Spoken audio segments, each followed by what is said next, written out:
Hello everyone. मेरा नाम है Sandeep Das Gupta and welcome to अचीवर्ली। आज हम लोग एनसीईआरटी क्लास 9 पॉलिटी का चैप्टर 1 का पार्ट 2 शुरू करने जा रहे हैं। चैप्टर 1 का पार्ट 1 अपलोड हो चुका है और मैंने क्लास 9 पॉलिटी का एक सेपरेट प्लेलिस्ट भी क्रिएट कर दिया है। प्लेलिस्ट का लिंक आपको इस वीडियो के डिस्क्रिप्शन बॉक्स में मिल जाएगा। तो जो लोग नए आए हैं वहां से चैप्टर 1 के पार्ट 1 के लेक्चर को देख सकते हैं। मैं पढ़ाते हुए इंपॉर्टेंट पॉइंट्स को स्टार मार्क करता हुआ चलूंगा। तो अगर आप बुक से पढ़ रहे हैं आप भी उन पॉइंट्स को स्टार मार्क कर लें, या फिर अगर आप नोट्स बना रहे हैं तो अपने नोट्स में उन पॉइंट्स को लिख लें, क्योंकि वहां से क्वेश्चन आने के चांसेस ज्यादा होते हैं। अगर आपको कुछ डाउट हो तो आप मुझसे कमेंट्स में पूछ सकते हैं या फिर इंस्टाग्राम पे पूछ सकते हैं। इंस्टाग्राम का लिंक आपको इस वीडियो के डिस्क्रिप्शन बॉक्स में मिल जाएगा। एनसीईआरटी के बुक्स को आप एनसीईआरटी की वेबसाइट से फ्री में डाउनलोड कर सकते हैं। तो वहां से आप इस बुक को डाउनलोड कर ले और आज का लेक्चर देखने के बाद एक बार इस चैप्टर को पढ़ ले, जिससे कि आपको और अच्छे से समझ में आ जाएगा। तो चलिए अब आज का लेक्चर शुरू करते हैं। Chapter 1। What is democracy? Why democracy? लोकतंत्र क्या? लोकतंत्र क्यों?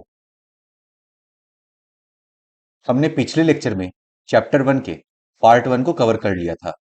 आपको इस वीडियो के डिस्क्रिप्शन बॉक्स में चैप्टर 1 के पार्ट 1 के लेक्चर का लिंक मिल जाएगा। अगर आपने वो वीडियो नहीं देखा है तो पहले आप उसे देख लें, फिर आज के लेक्चर के साथ कंटिन्यू करें, जिससे कि आपको और अच्छे से समझ में आएगा। आज हम लोग चैप्टर 1 के पार्ट 2 को शुरू करने जा रहे हैं। इसमें हम लोग पढ़ेंगे वाई डेमोक्रेसी के बारे में। उसमें हम लोग देखेंगे आर्ग्यूमेंट्स अगेंस्ट डेमोक्रेसी और आर्ग्यूमेंट्स फॉर डेमोक्रेसी। फिर उसके बाद हम लोग पढ़ेंगे ब्रॉडर मीनिंग्स ऑफ डेमोक्रेसी के बारे में। तो चलिए अब आज का लेक्चर शुरू करते हैं। Y democracy? लोकतंत्र ही क्यों? आर्ग्यूमेंट्स अगेंस्ट डेमोक्रेसी, लोकतंत्र के खिलाफ तर्क। This conversation has most of the arguments that we routinely hear against democracy. Let us go over some of these arguments. Democracy के अगेंस्ट में हम जो आर्ग्यूमेंट्स सुनते हैं उसे एक एक करके देखते हैं। इस चर्चा में लोकतंत्र के खिलाफ वे अधिकांश तर्क सामने आ गए हैं जिन्हें हम आम तौर पर सुनते हैं। ये तर्क कुछ इस प्रकार के होते हैं। Leaders keep changing in a democracy, this leads to instability. Democracy में इलेक्शंस होते हैं और इलेक्शंस होते हैं तो लीडर्स चेंज होते हैं। इस वजह से इनस्टेबिलिटी आती है, क्योंकि मान लीजिए एक नेता ने कोई प्रोग्राम या स्कीम लॉन्च किया और नेक्स्ट इलेक्शन में कोई और जीत गया, तो उसने पुरानी स्कीम को बंद करके कुछ नया लॉन्च कर दिया। तो इन सब रीजन से इनस्टेबिलिटी आती है। लोकतंत्र में नेता बदलते रहते हैं, इससे अस्थिरता पैदा होती है। Democracy is all about political competition and power play. There is no scope for morality. Democracy में सिर्फ पॉलिटिकल कंपटीशन है और पावर प्ले है। सब पार्टी एक दूसरे के साथ कंपीट करती है। इसमें मोरालिटी की कोई जगह नहीं है। लोकतंत्र का मतलब सिर्फ राजनीतिक लड़ाई और सत्ता का खेल है। यहां नैतिकता की कोई जगह नहीं होती। So many people have to be consulted in a democracy that it leads to delays. Democracy में मेजर डिसीजन लेने से पहले विचार विमर्श करना होता है, प्रॉपर प्रोसीजर फॉलो करना होता है। इस वजह से डिले होता है। लोकतांत्रिक व्यवस्था में इतने सारे लोगों से बहस और चर्चा करनी पड़ती है कि हर फैसले में देरी होती है। Elected leaders do not know the best interest of the people. It leads to bad decision. Elected leaders को ये नहीं पता होता कि लोगों के बेस्ट इंटरेस्ट में क्या है। इस वजह से डिसीजंस कभी कभी गलत हो जाते हैं। चुने हुए नेताओं को लोगों के हितों का पता ही नहीं होता। इसके चलते खराब फैसले होते हैं। Democracy leads to corruption, for it is based on electoral competition. Democracy में इलेक्शंस होते हैं, खर्च होते हैं, तो इस वजह से करप्शन भी होता है। लोकतंत्र में चुनावी लड़ाई महत्वपूर्ण और खर्चीली होती है, इसलिए इसमें भ्रष्टाचार होता है। Ordinary people don't know what is good for them, they should not decide anything. ऐसा माना जाता है कि सामान्य लोगों को ये नहीं पता होता कि उनके लिए अच्छा क्या है और बुरा क्या है, इसलिए उन्हें कोई फैसला नहीं करना चाहिए। सामान्य लोगों को पता नहीं होता कि उनके लिए क्या चीज अच्छी है और क्या चीज बुरी, इसलिए उन्हें किसी चीज का फैसला नहीं करना चाहिए। Clearly, democracy is not a magical solution for all the problems. It has not ended poverty in our country and in any other parts of the world. सभी प्रॉब्लम्स के लिए डेमोक्रेसी कोई मैजिकल सॉल्यूशन प्रोवाइड नहीं करता है। Democracy ने हमारे देश में या दूसरे देशों में गरीबी को खत्म नहीं कर पाया है। निश्चित रूप से लोकतंत्र सभी समस्याओं को खत्म करने वाली जादू की छड़ी नहीं है। लोकतंत्र ने हमारे देश में या दुनिया के अन्य हिस्सों में भी गरीबी नहीं मिटाई है। Democracy as a form of government only ensures that people take their own decisions. Democratic government में लोग अपने फैसले खुद कर सकते हैं। सरकार के स्वरूप के तौर पर लोकतंत्र सिर्फ इसी बुनियादी चीज को देखता है कि लोग अपने बारे में खुद फैसले करें। This does not guarantee that their decisions will be good, people can make mistakes. लेकिन ये इस बात की गारंटी नहीं देता है कि सारे डिसीजन सही होंगे, क्योंकि गलती इंसान से ही होती है। इससे इस बात की गारंटी नहीं हो जाती कि उनके सभी फैसले अच्छे ही होंगे। लोग गलतियां भी कर सकते हैं। Involving the people in these decisions does lead to delays in decision making. इस डिसीजन मेकिंग प्रोसेस में लोगों को इन्वॉल्व करना पड़ता है, क्योंकि प्रॉपर कंसल्टेशन करना होता है, प्रॉपर प्रोसीजर फॉलो करना पड़ता है, इसलिए डिसीजन मेकिंग में डिले हो जाता है। इन फैसलों में लोगों की भागीदारी बनाने से फैसलों में देरी होती है। It is also true that democracy leads to frequent changes in leadership. Democracy में इलेक्शंस होते हैं और लीडरशिप भी चेंज होती है। ये भी सही है कि लोकतंत्र में जल्दी जल्दी नेतृत्व परिवर्तन होता है। Sometimes this can set back big decisions and affect the government's efficiency. मान लीजिए गवर्नमेंट एक स्कीम लागू करना चाहती है। इस स्कीम के पीछे काफी एफर्ट लगा होगा, पूरा प्रोसीजर फॉलो हुआ होगा, टाइम लगा होगा। अब इलेक्शन में अगर लीडरशिप चेंज हो जाती है और नई गवर्नमेंट इस स्कीम को रिजेक्ट कर देती है, तो इस वजह से सेटबैक मिलेगा। नई गवर्नमेंट नए स्कीम पे फिर से काम शुरू करेगी। इससे गवर्नमेंट की एफिशिएंसी पे भी असर पड़ेगा, देश के डेवलपमेंट पे भी असर पड़ेगा। कई बार बड़े फैसलों और सरकार की कार्यकुशलता पर भी इसका बुरा असर होता है। These arguments show that democracy of the kind we see may not be the ideal form of government. In argument से हमें ये लगता है कि हम जिस तरीके की डेमोक्रेसी देख रहे हैं वो गवर्नमेंट का आइडियल फॉर्म नहीं है। इन तर्कों से ये लगता है कि हम लोकतंत्र का जो रूप देखते हैं वो सरकार का आदर्श स्वरूप नहीं हो सकता है। But that is not a question we face in real life. The real question we face is different. Is democracy better than other forms of government that are there for us to choose from? लेकिन सवाल ये नहीं है। Main सवाल है कि क्या democracy other forms of government से अच्छी है या नहीं। पर वास्तविक जीवन में हमारे सामने ये सवाल नहीं होता।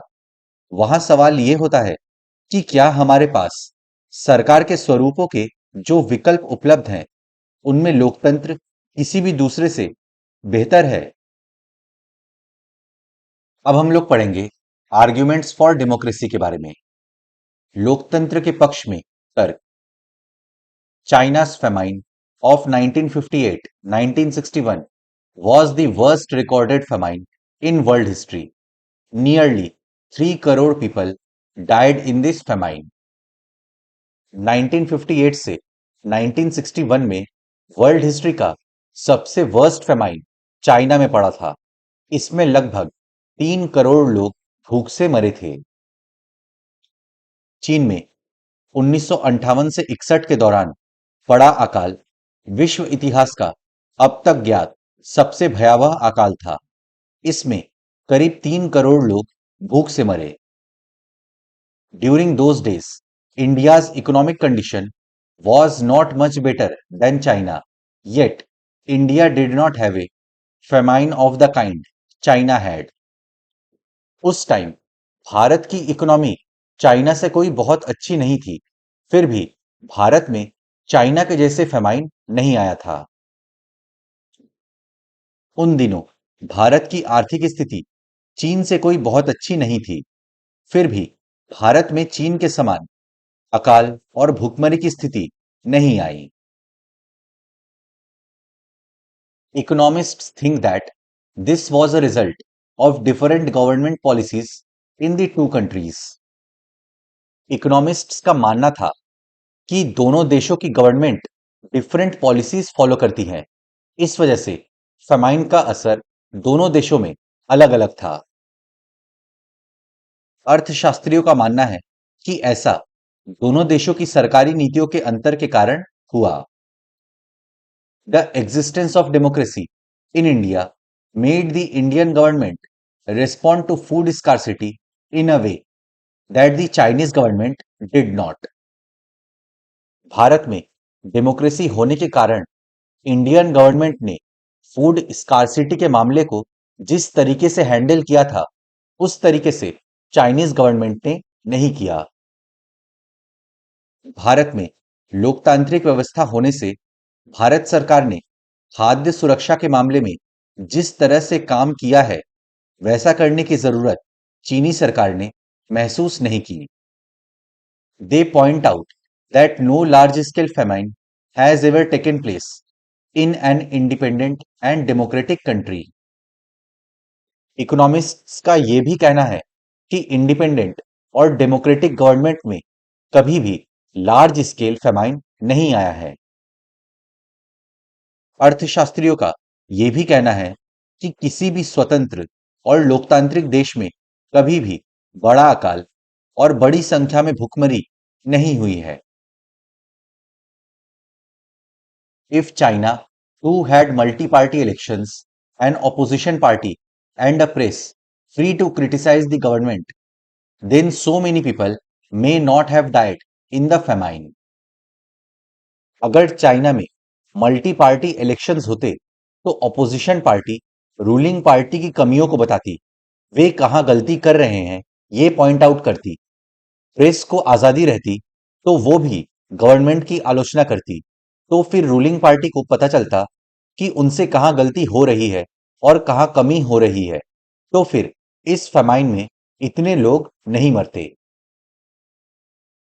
अगर चीन में भी बहुदलीय चुनाव होती, विपक्षी दल होता और सरकार की आलोचना कर सकने वाली स्वतंत्र मीडिया होती, तो इतने सारे लोग भूख से नहीं मर सकते थे।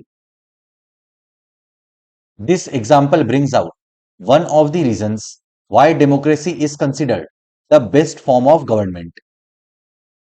इस एग्जाम्पल से हमें समझ में आता है कि क्यों डेमोक्रेसी को बेस्ट फॉर्म ऑफ गवर्नमेंट बोला जाता है। ये उदाहरण लोकतंत्र को सर्वश्रेष्ठ शासन पद्धति बताने वाली विशेषताओं में से एक को बहुत स्पष्ट ढंग से सामने लाता है। Democracy is better than any other form of government in responding to the needs of the people. लोगों की जरूरतों को पूरा करने के मामले में, लोगों की जरूरतों के अनुरूप आचरण करने के मामले में डेमोक्रेटिक गवर्नमेंट दूसरे टाइप ऑफ गवर्नमेंट से बेस्ट है। लोगों की जरूरत के अनुरूप आचरण करने के मामले में लोकतांत्रिक शासन प्रणाली किसी भी अन्य प्रणाली से बेहतर है।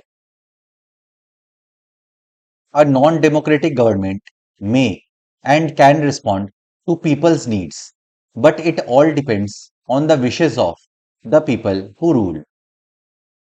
एक नॉन डेमोक्रेटिक गवर्नमेंट लोगों की जरूरतों के अनुरूप काम भी कर सकती है और नहीं भी कर सकती है, लेकिन ये बात डिपेंड करती है जो सरकार चला रहे हैं उन पर, उनकी मर्जी पर।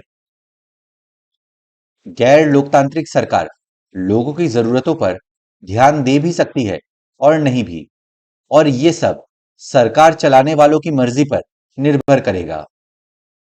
If the rulers don't want to, they don't have to act according to the wishes of the people. Non democratic government में अगर रूलर्स को लग रहा है कि उन्हें लोगों के जरूरतों के अनुरूप काम करने की जरूरत नहीं है, तो वे नहीं करेंगे। अगर शासकों को कुछ करने की जरूरत नहीं लगती, तो उनको लोगों की इच्छा के अनुरूप काम करने की जरूरत नहीं है। A democracy requires that the rulers have to attend to the needs of the people. लेकिन डेमोक्रेसी में ये जरूरी है कि रूलर्स लोगों की जरूरतों के ओर ध्यान दे और उन्हें पूरा करे। पर लोकतंत्र में ये जरूरी है कि शासन करने वाले आम लोगों की जरूरतों पर तत्काल ध्यान दें। A democratic government is a better government because it is a more accountable form of government. Democratic government एक बेटर फॉर्म ऑफ गवर्नमेंट है क्योंकि ये ज्यादा अकाउंटेबल है अपने लोगों के प्रति, अपने डिसीजंस के प्रति।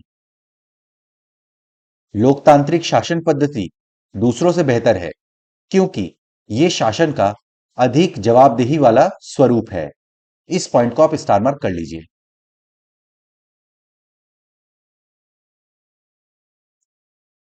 There is another reason why democracy should lead to better decisions than any non-democratic government. गैर लोकतांत्रिक सरकारों की तुलना में लोकतांत्रिक सरकारों के बेहतर फैसले करने का एक अन्य कारण भी है। Democracy is based on consultation and discussion. Democracy में कोई भी डिसीजन लेने से पहले एक्सपर्ट से कंसल्ट किया जाता है, डिफरेंट मिनिस्ट्री से, ऑपोजिशन से डिस्कशन किया जाता है, प्रॉपर प्रोसीजर फॉलो किया जाता है। लोकतंत्र का आधार व्यापक चर्चा और बहसें है। A democratic decision always involves many persons, discussions and meetings. Democracy में एक डिसीजन लेने के लिए बहुत सारे डिस्कशंस होते हैं, मीटिंग्स होती हैं, बहुत सारे लोग इसमें इन्वॉल्व होते हैं। लोकतांत्रिक फैसले में हर दम ज्यादा लोग शामिल होते हैं, चर्चा करके फैसले होते हैं, बैठकें होती हैं। When a number of people put their heads together, they are able to point out possible mistakes in any decision. This takes time, but there is a big advantage in taking time over important decisions. This reduces the chances of rash or irresponsible decisions. जब एक decision लेने से पहले बहुत सारे लोग meetings करते हैं, डिस्कशंस करते हैं, तो मिस्टेक्स के चांसेस बहुत कम हो जाते हैं। हाँ, इस प्रोसेस में टाइम लगता है, बट नेशनल इंटरेस्ट में कोई डिसीजन लेने से पहले टाइम लेना अच्छा है क्योंकि इससे गलती होने के चांसेस मिनिमाइज हो जाते हैं और इररिस्पॉन्सिबल डिसीजन लेने की संभावना घट जाती है। अगर किसी एक मसले पर अनेक लोगों की सोच लगी हो, तो उसमें गलतियों की गुंजाइश कम से कम हो जाती है। इसमें कुछ ज्यादा समय जरूर लगता है, लेकिन महत्वपूर्ण मसलों पर थोड़ा समय लेकर फैसले करने के अपने लाभ भी हैं। इससे ज्यादा उग्र या गैर जिम्मेवार फैसले लेने की संभावना घटती है। 10. Democracy improves the quality of decision making. Democracy decision making की क्वालिटी को इंप्रूव करता है। इस प्रकार लोकतंत्र बेहतर निर्णय लेने की संभावना बढ़ाता है। इस पॉइंट को आप स्टार मार्क कर लीजिए। This is related to the third argument. Democracy provides a method to deal with differences and conflicts. Democracy differences और कन्फ्लिक्ट से डील करने का रास्ता उपलब्ध कराता है। इसी से जुड़ा तीसरा तर्क भी है। लोकतंत्र मतभेदों और टकरावों को संभालने का तरीका उपलब्ध कराता है। इस पॉइंट को आप स्टार मार्क कर लीजिए। In any society, people are bound to have differences of opinions and interests. किसी भी समाज में लोगों के ओपिनियंस में, इंटरेस्ट्स में डिफरेंसेस भी होते हैं। किसी भी समाज में लोगों के हितों और विचारों में अंतर होगा ही। These differences are particularly sharp in a country like ours, which has an amazing social diversity. Bharat में बहुत अमेजिंग सोशल डाइवर्सिटी यानी सामाजिक विविधता है, तो ओपिनियन और इंटरेस्ट में डिफरेंसेस यहां ज्यादा देखने को मिलते हैं। भारत की तरह भारी सामाजिक विविधता वाले देश में इस तरह का अंतर और भी ज्यादा होता है। People belong to different regions, speak different languages, practice different religions, and have different castes. They look at the world very differently and have different preferences. Bharat में लोग डिफरेंट रीजन्स में रहते हैं, अलग अलग भाषा बोलते हैं, डिफरेंट रिलीजियन फॉलो करते हैं। ये दुनिया को अलग अलग व्यू पॉइंट से देखते हैं, इनकी अलग अलग प्रेफरेंसेस होती हैं। इस वजह से लोगों के ओपिनियंस और इंटरेस्ट्स में भी डिफरेंसेस आता है। अलग अलग इलाकों में अलग अलग समूहों के लोग रहते हैं, विभिन्न भाषाएं बोलते हैं, उनकी धार्मिक मान्यताएं अलग अलग है और जातियां भी जुदा जुदा। दुनिया को ये सभी अलग अलग दृष्टिकोण से देखते हैं और उनकी पसंद में भी अंतर है। The preferences of one group can clash with those of other groups. एक समूह की प्रेफरेंसेस दूसरे समूह की प्रेफरेंसेस से अलग होने की वजह से दोनों में क्लैश भी हो सकता है। एक समूह की पसंद और दूसरे समूह की पसंद में टकराव भी होता है। How do we resolve such a conflict? The conflict can be solve by brutal power. अगर ऐसा कन्फ्लिक्ट हुआ तो इसे कैसे सुलझाया जा सकता है? ऐसे कन्फ्लिक्ट को ताकत का इस्तेमाल करके सुलझाया जा सकता है। ऐसे टकराव को कैसे सुलझाएंगे? इसे ताकत के बल पर सुलझाया जा सकता है। Whichever group is more powerful will dictate its terms and others will have to accept that. जो ग्रुप ज्यादा पावरफुल होगा वो दूसरे ग्रुप को डोमिनेट करेगा और जो ग्रुप वीक होगा उसे सब मानना होगा। जिस समूह के पास ज्यादा ताकत होगी वो दूसरे को दबा देगा और कमजोर समूह को इसे मानना होगा। But that would lead to resentment and unhappiness. लेकिन अगर ऐसा हुआ तो नाराजगी उत्पन्न होगी, असंतोष पैदा होगा। लेकिन इससे नाराजगी और असंतोष पैदा होगा।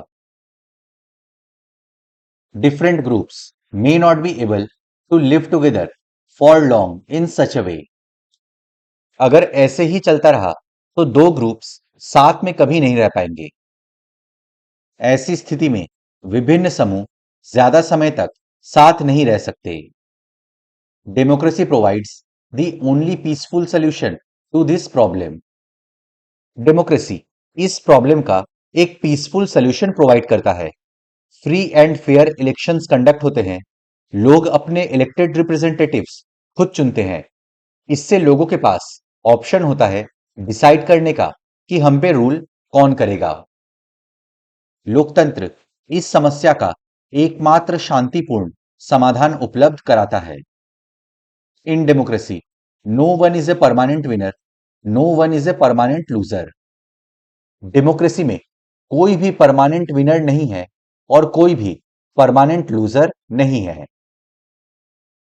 लोकतंत्र में कोई भी स्थायी विजेता नहीं होता और कोई स्थायी रूप से पराजित नहीं होता।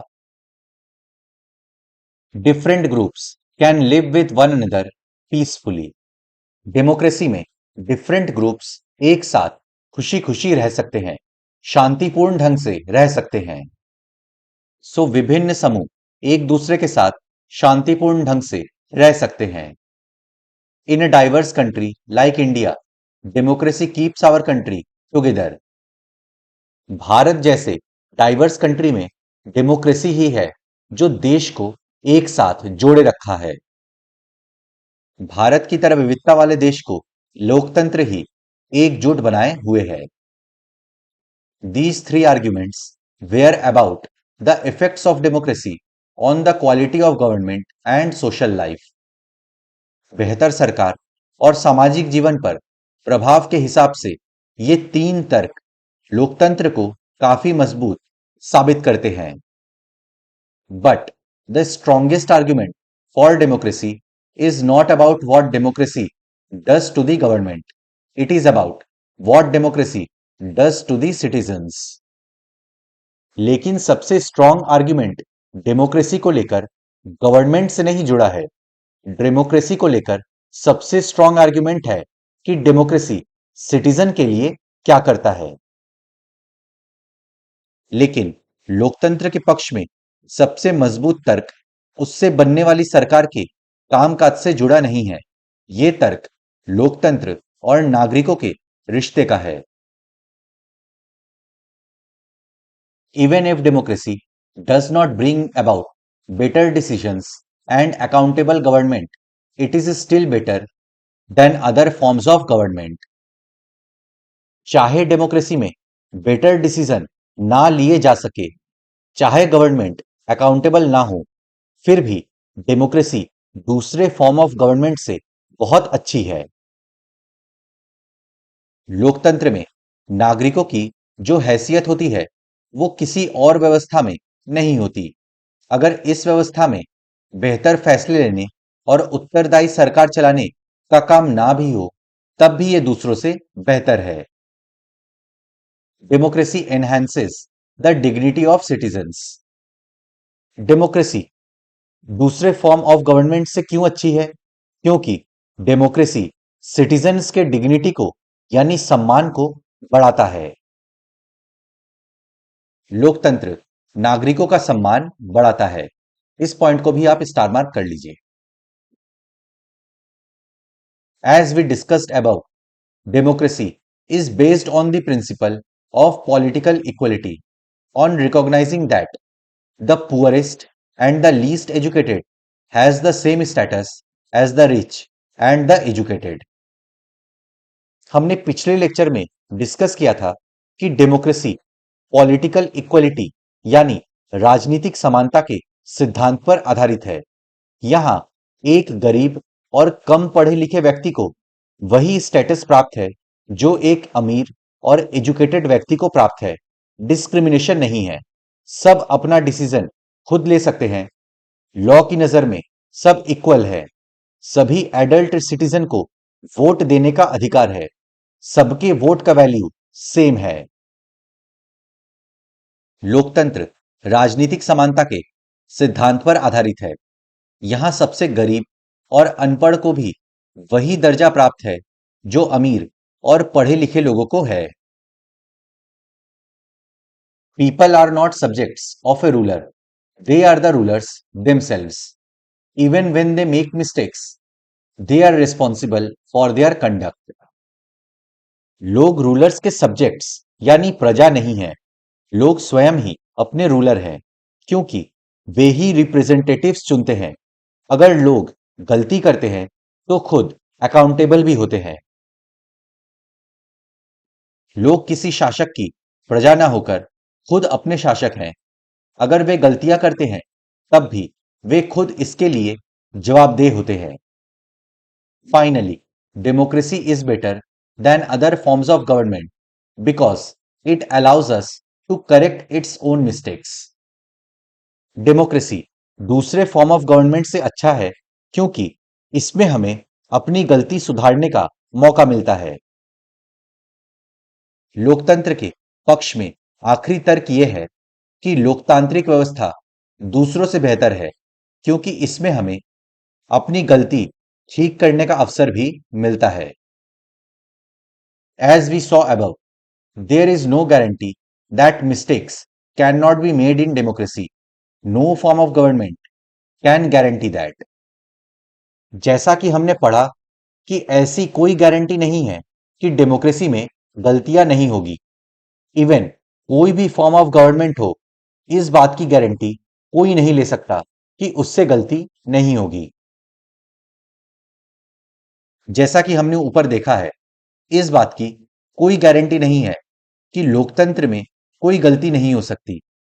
किसी भी किस्म की सरकार इस बात की गारंटी नहीं दे सकती। The advantage in a democracy is that such mistakes can not be hidden for long. Democracy का एडवांटेज है कि गलतियां ज्यादा देर तक छुपाई नहीं जा सकती है क्योंकि मीडिया है, ऑपोजिशन है, वो सब गलती को पॉइंट आउट भी कर देते हैं। इस मामले में लोकतंत्र का लाभ यह है कि इसमें गलतियों को ज्यादा देर तक छुपाए नहीं रखा जा सकता। There is a space for public discussion on these mistakes and there is a room for correction. इन मिस्टेक्स पर पब्लिक स्पेस में डिस्कशंस भी होते हैं, गलती सुधारने का मौका भी मिलता है। इन गलतियों पर सार्वजनिक चर्चा की गुंजाइश लोकतंत्र में है और फिर इनमें सुधार करने की गुंजाइश भी है। Either the rulers have to change their decisions और the rulers can be changed. This can not happen in a non democratic government. अगर गलती हुई है तो शासक अपने डिसीजन को चेंज कर सकता है या फिर इलेक्शन के टाइम लोग अपने रूलर्स को चेंज कर सकते हैं, लेकिन ऐसा कुछ भी non democratic form of government में नहीं हो सकता। इसका मतलब ये कि या तो शासक समूह अपना फैसला बदले या शासक समूह को ही बदला जा सकता है। गैर लोकतांत्रिक सरकारों में ऐसा नहीं किया जा सकता। Let us sum it up. Democracy can not get us everything and is not the solution to all problems. Democracy में हमें सब कुछ नहीं मिल सकता और ना ही डेमोक्रेसी हमें सभी प्रॉब्लम्स के सॉल्यूशन दे सकता है। चले अब इस चर्चा को समेटे। लोकतंत्र हमें सब चीज नहीं दे सकता और ना ही ये सभी समस्याओं का समाधान है, but it is clearly better than any other alternative that we know. But फिर भी डेमोक्रेसी सभी दूसरे फॉर्म ऑफ गवर्नमेंट से अच्छी है, लेकिन ये साफ तौर पर उन सभी दूसरी व्यवस्थाओं से बेहतर है जिन्हें हम जानते हैं और दुनिया के लोगों को जिनका अनुभव है। It offers better chances of a good decision.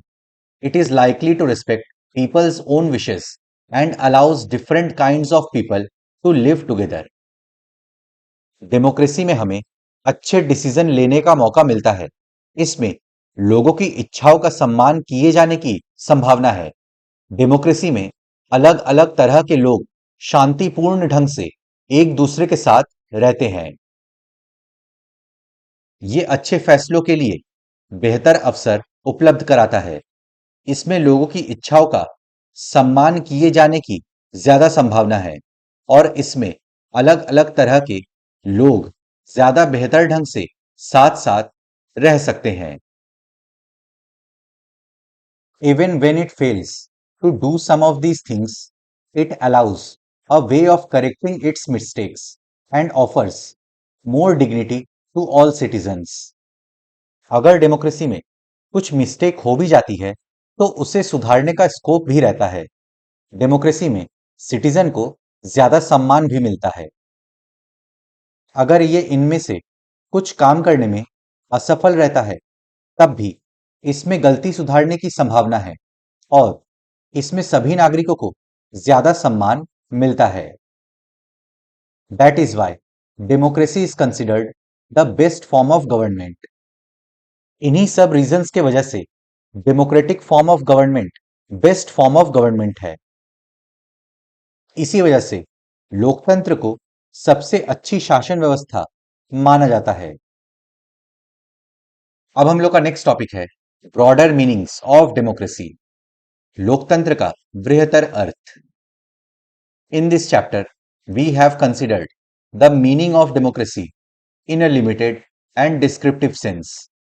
We have understood democracy as a form of government.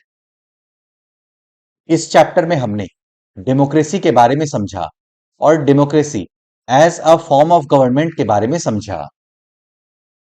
इस अध्याय में हमने लोकतंत्र की एक सीमित और विवरणात्मक शैली में चर्चा की। हमने शासन के एक स्वरूप के तौर पर लोकतंत्र को समझा। This way of defining democracy helps us to identify a clear set of minimal features that a democracy must have. Democracy को इस तरीके से समझने पर हमें डेमोक्रेसी के डिफरेंट फीचर्स के बारे में जानने को मिला। लोकतंत्र की इस प्रकार की व्याख्या हमें उन न्यूनतम विशेषताओं या गुणों की पहचान कराती है जो लोकतंत्र की जरूरत है। The most common form that democracy takes in our times is that of a representative democracy. हमारे समय में डेमोक्रेसी का जो सबसे कॉमन फॉर्म है वो है रिप्रेजेंटेटिव डेमोक्रेसी यानी प्रतिनिधित्व लोकतंत्र का।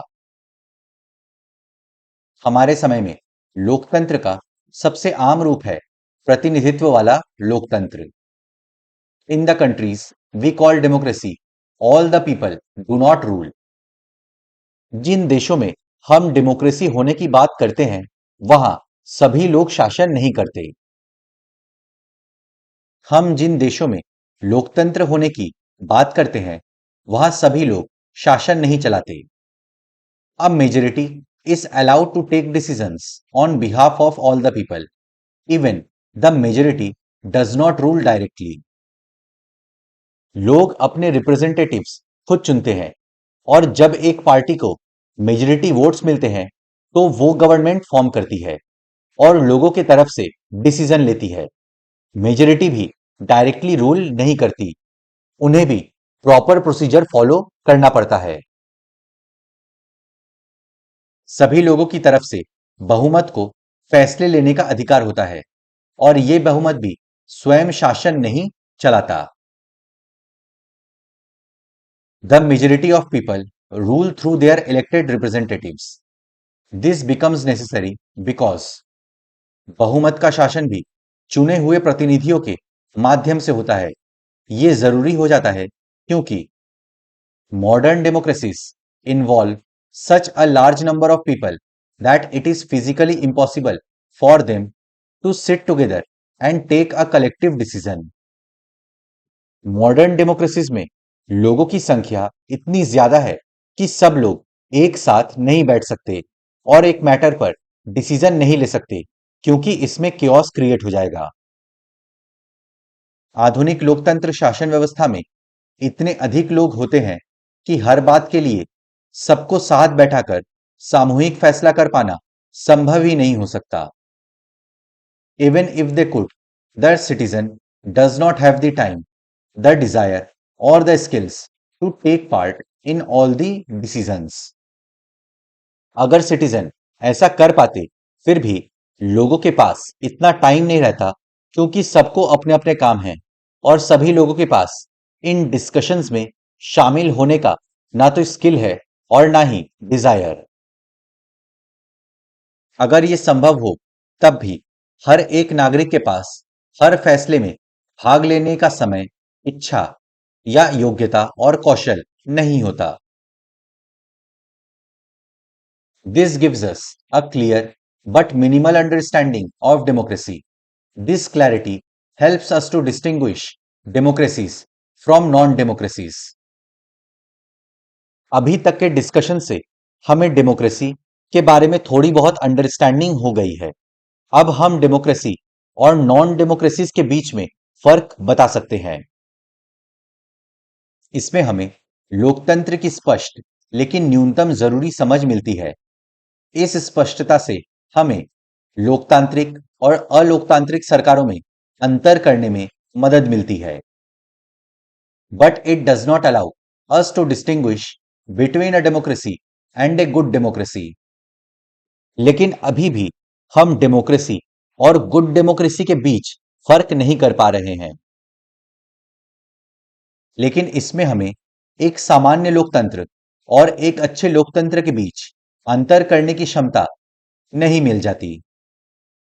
It does not allow us to see the operation of democracy beyond government. For this, we need to turn to broader meanings of democracy. अभी भी हम गवर्नमेंट के बियॉन्ड जाकर डेमोक्रेसी को नहीं समझ पा रहे हैं। उसके लिए हमें डेमोक्रेसी के ब्रॉडर मीनिंग को समझना होगा। इसमें हम लोकतंत्र को सरकार से परे जाकर नहीं समझ पाते। इसके लिए हमें लोकतंत्र के बृहत्तर अर्थ को समझना होगा। Sometimes we use democracy for organizations other than the government. Just read these statements. कई बार हम लोकतंत्र का प्रयोग सरकार से अलग संगठनों के लिए करते हैं। जरा इन कथनों पर गौर कीजिए। We are a very democratic family. Whenever a decision has to be taken, we all sit down and arrive at a consensus. My opinion matters as much as my father's.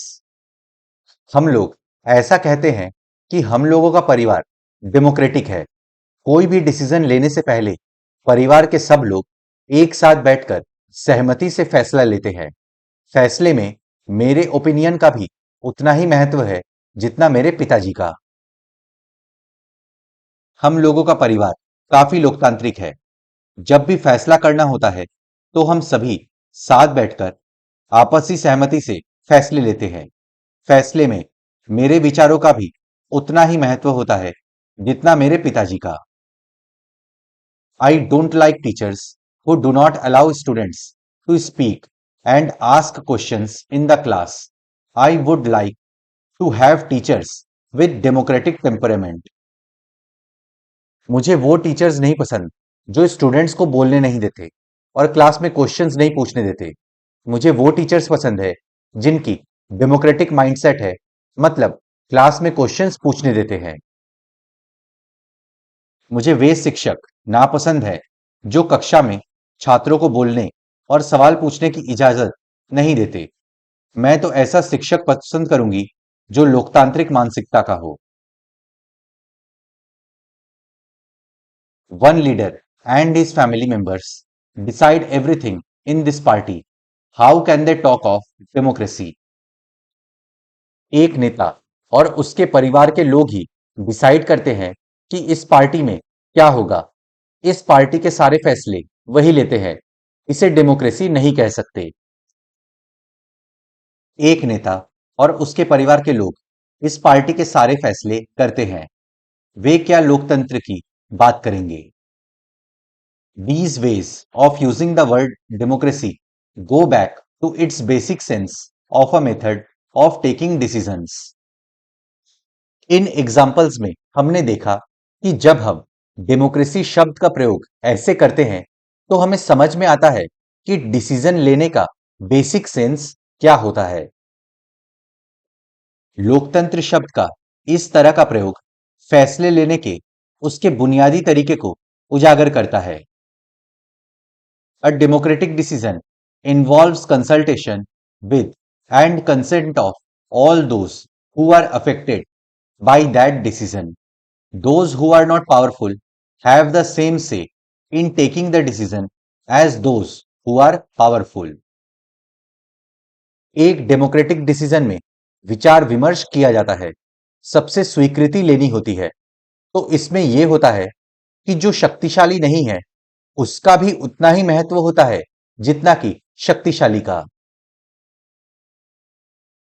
लोकतांत्रिक फैसले का मतलब होता है उस फैसले से प्रभावित होने वाले सभी लोगों के साथ विचार विमर्श के बाद और उनकी स्वीकृति से फैसले लेना।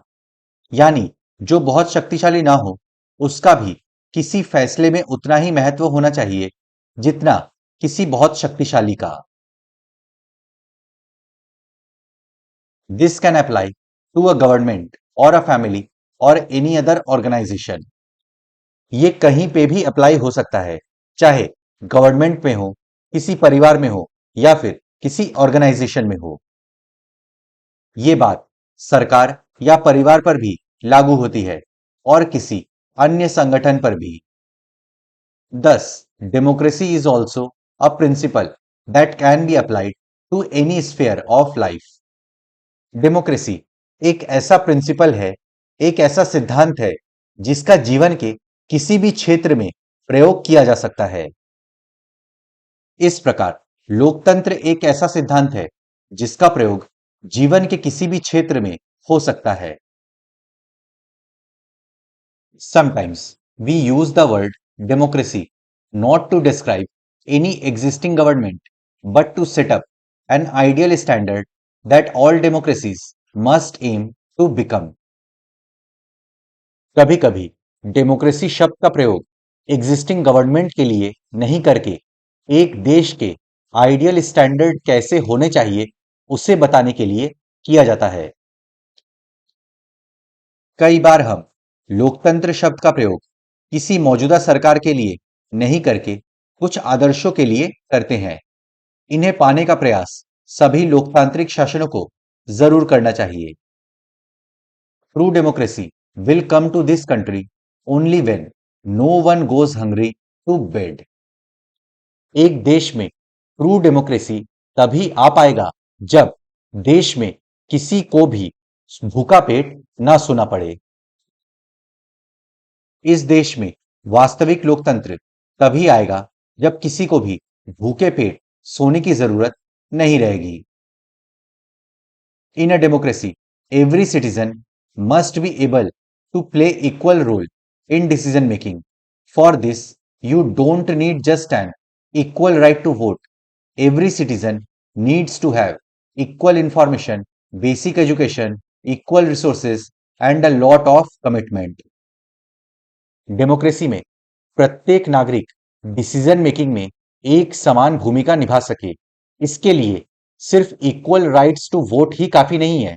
इसके लिए बेसिक एजुकेशन अवेलेबल होनी चाहिए, इक्वल इंफॉर्मेशन होनी चाहिए, इक्वल रिसोर्सेज होनी चाहिए ताकि लोगों के पास जानकारी हो और वे अच्छे फैसले ले पाए। लोकतंत्र में प्रत्येक नागरिक को फैसला लेने में समान भूमिका निभानी चाहिए। इसके लिए वोट के समान अधिकार भर की जरूरत नहीं है। हर नागरिक को इसके लिए सूचना की समान उपलब्धता, बुनियादी शिक्षा, बुनियादी संसाधन और पक्की निष्ठा होनी चाहिए। If we take these ideals seriously, then no country in the world is a democracy. अगर हम इन आइडियल्स को सीरियसली लेकर देखें तो दुनिया का कोई भी देश डेमोक्रेसी नहीं लगेगा। अगर हम इन आदर्श पैमानों के आधार पर आज की शासन व्यवस्थाओं को परखें तो लगेगा कि दुनिया में कहीं भी लोकतंत्र नहीं है। Yet, an understanding of democracy as an ideal reminds us of why we value democracy. फिर भी इन आइडियल्स को समझकर हम ये समझ सकते हैं कि डेमोक्रेसी इतनी जरूरी क्यों है और हम डेमोक्रेसी को इतना महत्व क्यों देते हैं। फिर भी आदर्श के रूप में लोकतंत्र की हमारी समझदारी हमें बार बार ये याद दिलाती है कि हम लोकतंत्र को इतना महत्व क्यों देते हैं। It enables us to judge an existing democracy and identify its weaknesses. In ideals को समझकर हम अपनी वीकनेस को कम कर सकते हैं और इन आइडियल्स को अचीव करने की कोशिश कर सकते हैं। इससे हमें मौजूदा लोकतांत्रिक व्यवस्थाओं को परखने और उनकी कमजोरियों की पहचान करने में मदद मिलती है। It helps us to distinguish between a minimal democracy and a good democracy. In ideals को समझकर ही हम एक साधारण डेमोक्रेसी और एक अच्छे डेमोक्रेसी के बीच के अंतर को समझ सकते हैं। इससे हमें न्यूनतम या काम चलाऊ लोकतंत्र और अच्छे लोकतंत्र के बीच का अंतर समझने में मदद मिलती है। In this book, we do not deal much with this expanded notion of democracy. इस किताब में हमने लोकतंत्र की व्यापक अवधारणा पर ज्यादा बातें नहीं की हैं। Our focus here is with some core institutional features of democracy as a form of government. हमारा फोकस यहां पर है कि हम democracy as a form of government देखें और उसके कोर इंस्टीट्यूशनल फीचर्स को समझें। हमने सिर्फ शासन के एक तरीके के रूप में लोकतंत्र के कुछ बुनियादी संस्थागत स्वरूपों की चर्चा की है। Next year you will read more about a democratic society and ways of evaluating our democracy. अगले साल आप लोकतांत्रिक समाज और अपने लोकतंत्र के मूल्यांकन के तरीकों के बारे में और ज्यादा बातें जानेंगे। At this stage, we just need to note that democracy can apply to many spheres of life and that democracy can take many forms. हमें अब तक इतना समझ लेना चाहिए कि डेमोक्रेसी जीवन के अनेक क्षेत्रों में लागू हो सकता है और डेमोक्रेसी कई तरह के रूप ग्रहण कर सकता है। इस समय हमें सिर्फ इतना याद कर लेना जरूरी है कि लोकतंत्र जीवन के अनेक पहलुओं में प्रासंगिक है और लोकतंत्र कई रूप ग्रहण कर सकता है। There can be various ways of taking decisions in a democratic manner as long as the basic principle of consultation on an equal basis is accepted. विचार विमर्श के सिद्धांत को अगर हम इक्वल बेसिस पर एक्सेप्ट कर लेते हैं तो डेमोक्रेसी में डिसीजन मेकिंग भी कई तरह का हो सकता है। समानता के आधार पर चर्चा और विचार विमर्श के बुनियादी सिद्धांत को माना जाए तो लोकतांत्रिक ढंग का फैसला भी कई तरह का हो सकता है। The most common form of democracy in today's world is rule through people's elected representatives. आज के दुनिया में डेमोक्रेसी में डिसीजन मेकिंग का सबसे कॉमन रूप है लोगों द्वारा अपने रिप्रेजेंटेटिव्स को चुनना, क्योंकि इलेक्शन के टाइम पे लोग ही फैसला करते हैं कि उन्हें किसे वोट देना है। आज की दुनिया में लोकतांत्रिक शासन व्यवस्था का सबसे आम रूप है लोगों द्वारा चुने गए प्रतिनिधियों के माध्यम से शासन चलाना। But if the community is small, there can be other ways of taking democratic decisions. अगर कम्युनिटी छोटा है तो डेमोक्रेसी में डिसीजन मेकिंग भी दूसरे तरह के हो सकते हैं। लेकिन जब समुदाय छोटा हो तब लोकतांत्रिक फैसले लेने के दूसरे तरीके भी अपनाए जा सकते हैं। All the people can sit together and take decisions directly. This is how Gram Sabha should work in a village. For example, लोग एक साथ बैठकर एक मुद्दे पर चर्चा करके अपना फैसला कर सकते हैं। गांव में ग्राम सभा को इसी तरह से काम करना चाहिए। फिर तो सभी लोग साथ बैठकर सीधे वही फैसले कर सकते हैं। किसी गांव की ग्राम सभा को इसी तरह काम करना चाहिए। This also means that no country is a perfect democracy. इसी से हमें यह भी समझ में आता है कि कोई भी देश परफेक्ट डेमोक्रेसी नहीं है। इसका यह भी मतलब हुआ कि किसी भी देश में आदर्श लोकतंत्र नहीं है। The features of democracy that we discussed in this chapter provide only the minimum conditions of a democracy that does not make it an ideal democracy. हमने पिछले लेक्चर में डेमोक्रेसी के फीचर्स के बारे में समझा था। वो डेमोक्रेसी का सिर्फ मिनिमम कंडीशन प्रोवाइड करते हैं, एक आइडियल डेमोक्रेसी नहीं बनाते हैं। लोकतंत्र की जिन विशेषताओं की चर्चा हमने इस अध्याय में की, वे लोकतंत्र की न्यूनतम शर्तें हैं, पर इनसे ये आदर्श लोकतंत्र नहीं बनता। Every democracy has to try to realize the ideals of a democratic decision making. एक आइडियल डेमोक्रेसी में डिसीजन मेकिंग प्रोसेस डेमोक्रेटिक होना चाहिए। हर डेमोक्रेसी को इन आइडियल्स को अचीव करने का प्रयास करना चाहिए। एक आदर्श लोकतंत्र में निर्णय लेने की प्रक्रिया लोकतांत्रिक होनी चाहिए। हर लोकतंत्र को इस आदर्श को पाने का प्रयास करना चाहिए। This cannot be achieved once and for all.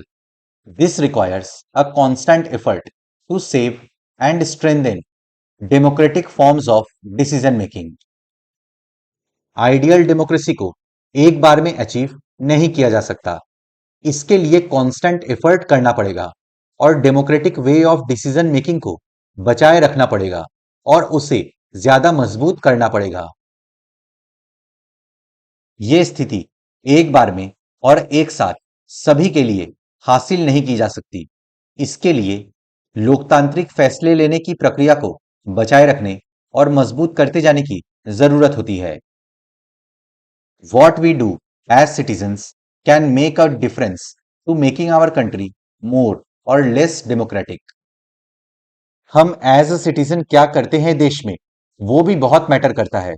वो भी देश को डेमोक्रेटिक या लेस डेमोक्रेटिक बनाने में मदद करता है। नागरिक के तौर पर हम जो भी काम करते हैं वो भी हमारे देश के लोकतंत्र को अच्छा या खराब बनाने में मदद करता है। This is the strength and the weaknesses of democracy. The fate of the country depends not just on what the rulers do but mainly on what we as citizens do. ये डेमोक्रेसी की ताकत भी है और यही कमजोरी भी। देश का भविष्य सिर्फ इस पे डिपेंड नहीं करता कि रूलर्स क्या कर रहे हैं, बल्कि उससे भी ज्यादा इस पे डिपेंड करता है कि देश के सिटीजन्स क्या कर रहे हैं। यही लोकतंत्र की ताकत है और यही कमजोरी भी। देश का भविष्य शासकों के कामकाज से भी ज्यादा नागरिक के कामकाज पर निर्भर करता है। This is what distinguished democracy from other governments. यही चीज डेमोक्रेसी को अदर फॉर्म ऑफ गवर्नमेंट से अलग करती है। यही चीज लोकतंत्र को अन्य शासन व्यवस्थाओं से अलग करती है। Other forms of government like monarchy, dictatorship और one party rule do not require all citizens to take part in politics. Other form of government जैसे monarchy, dictatorship, one party rule में सभी नागरिकों को पॉलिटिक्स में पार्ट लेने की जरूरत नहीं रहती। राजशाही, तानाशाही या एक दल के शासन जैसी अन्य व्यवस्थाओं में सभी नागरिकों को राजनीति में हिस्सेदारी करने की जरूरत नहीं रहती। In fact, most non-democratic governments would like citizens not to take part in politics. Most of the non-democratic governments यही चाहते हैं कि लोग पॉलिटिक्स में हिस्सा ना लें। दरअसल अधिकांश गैर लोकतांत्रिक सरकारें चाहती ही नहीं कि लोग राजनीति में हिस्सा लें। But democracy depends on active political participation by all the citizens. But democracy में सभी सिटीजन्स की पॉलिटिक्स में एक्टिव पार्टिसिपेशन जरूरी होती है, डिसीजन मेकिंग में जरूरी होती है। लेकिन लोकतांत्रिक व्यवस्था सभी नागरिकों की सक्रिय भागीदारी पर ही निर्भर करती है। That is why a study of democracy must focus on democratic politics. इसीलिए डेमोक्रेसी के बारे में पढ़ते वक्त डेमोक्रेटिक पॉलिटिक्स पर फोकस करना जरूरी होता है। इसलिए लोकतंत्र के बारे में पढ़ाई हो तो लोकतांत्रिक राजनीति पर ही ध्यान केंद्रित करना चाहिए। तो फ्रेंड्स, इसी के साथ हम लोग का चैप्टर 1 समाप्त होता है। मैं आशा करता हूं कि आपको सब कुछ समझ में आ गया होगा। अगर आपको कुछ डाउट है तो आप मुझसे कमेंट्स में पूछ सकते हैं या फिर इंस्टाग्राम पे पूछ सकते हैं। अपने फ्रेंड्स के साथ इस वीडियो को शेयर करें। वीडियो पसंद आए तो लाइक करें, चैनल को सब्सक्राइब करें। मैं मिलता हूं आपसे नेक्स्ट लेक्चर में। Good day to everyone. जय हिंद।